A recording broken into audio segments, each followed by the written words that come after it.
More on the healthcare impact now from our former colleague, Dr. Richard Besser, president of the Robert Wood Johnson Foundation. Rich, thank you for joining us this morning. Your organization said this legislation is going to devastate the U.S. healthcare system. Spell out why you believe that.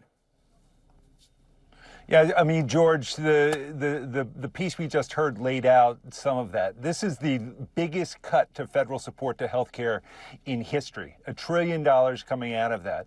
And it will reverse generations of improvement we had been making in terms of getting people access to healthcare. The Congressional Budget Office says that over 11 million people will lose access to healthcare. I worked in community clinics for over 30 years. And in those clinics, some patients had Medicaid and some had no insurance. And I saw the struggle that people would make to determine, should I come in for my health care? Should I pay for my medications? Or should I use that money for rent to put food on the table? This bill will make it so much harder and will put so many more people in that position. Defenders of the president's plan said that the CBO, the Congressional Budget Office, as you just cited, has a history of overestimating the coverage cuts, and that most states will find workarounds to these work requirements. How do you respond to that?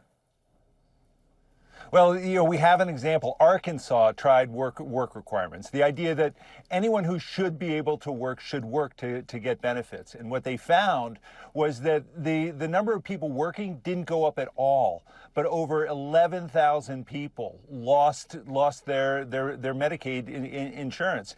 And it not only affects those individuals, which is bad enough, but rural hospitals across America depend on Medicaid dollars to stay in existence. And it's predicted that there could be hundreds of rural hospitals that close.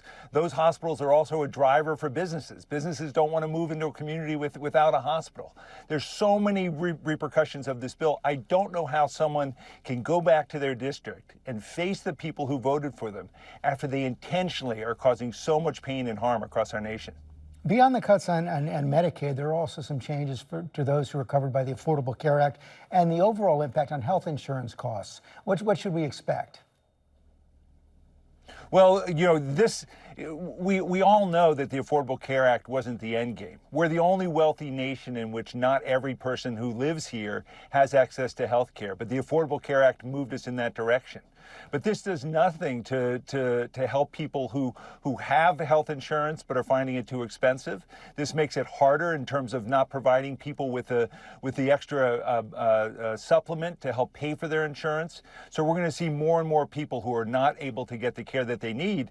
And what that leads to is that people who were healthy become unhealthy and become unable to work. People with disabilities in particular can be hit hard. 1/3 of people with disabilities get Medicaid, and it helps keep people healthy with disabilities so they can work. That's going to be a challenge with this. How can organizations like yours fill the gap?